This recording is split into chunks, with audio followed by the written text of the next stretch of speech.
Okay, a couple of new additions to the Atari collection here. A couple of M Network games that were made by Mattel, who made the Intellivision. They ported their Intellivision games to the Atari 2600.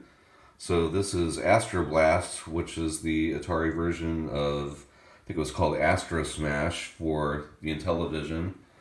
This is a shooter. It's kind of a combination between, kind of a blend between Asteroids and Space Invaders. And this has a nice seal on it. I believe I picked this up for $18, including shipping, and I think Space Attack here was $10, including shipping. So there's probably a warehouse somewhere with a case full of these somewhere. So yeah, kind of low-hanging fruit as far as Atari sealed games are concerned right now. But yeah, I had both of these games when I was a kid, so cool to pick those up for a nice price, and they appear to be pretty good shape. So yeah, that brings the total of the collection to 6 games now. I have some games on the way. An older one, a color box game, and also a non-Atari item.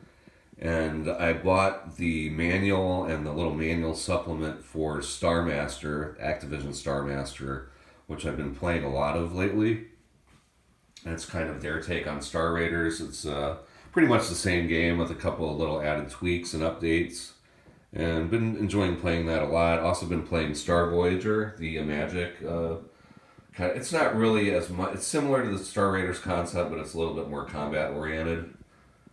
And also been playing Elite 128 on my Commodore 128 here. So yeah, very much into the first-person space simulation type games right now.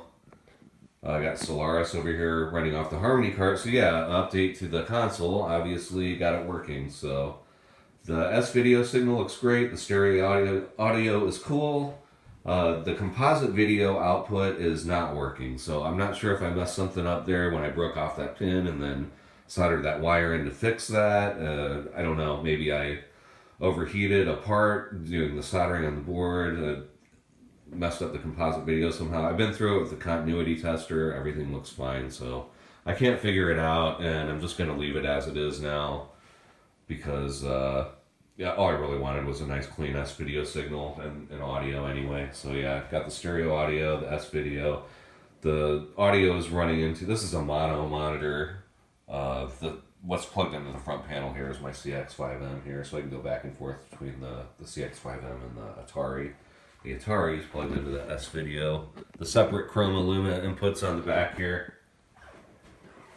Stereo audio on the Atari is kind of weird. A lot of games only use one channel of sound, so you end up with sound coming out of one speaker only.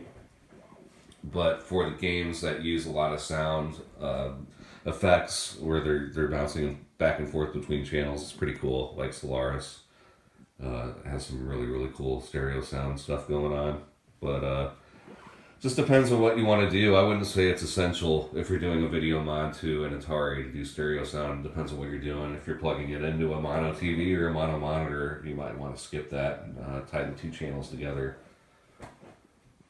The Atari was sort of designed for stereo sound. There were originally speaker cutouts in the top of these consoles that they bailed on at the last minute, probably due to cost. So, I don't know, sort of designed for stereo sound in a way, but again, like not really necessary in my opinion. So yeah, I have some games coming, and then I think the next round of games I'm going to, the stuff I just bought was stuff I just wanted because I liked the games and I wanted to add it to the collection, so I paid up for them a little bit. But the next round of purchases I think will be, I'm going to focus more on these Atari Corp later red box games and silver label games that you can still pick up sealed for less than $20. I know there's a lot of them around right now, but there's a seemingly endless amount of these things coming out of Venezuela at the moment. But it's not going to last forever, and I think a lot of the older collectors will remember the old O'Shea's days when you could buy Atari games from the O'Shea's warehouse online, like in the late 90s and early 2000s for I think it was $5 each. And I bought a lot of those for my collection at that time.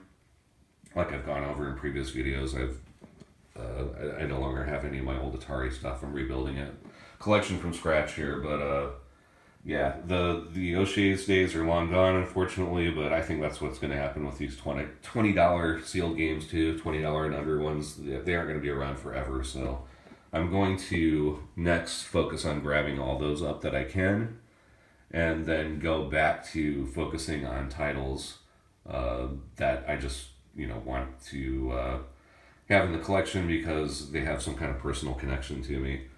Now, most of these red box games are really good too. I'm going to probably avoid maybe the sports titles for now, but yeah, this isn't. The focus of this collection isn't to be like any kind of completist. I just want to get some cool games. So yeah, that's the update. More games coming soon, and thank you for checking in with me.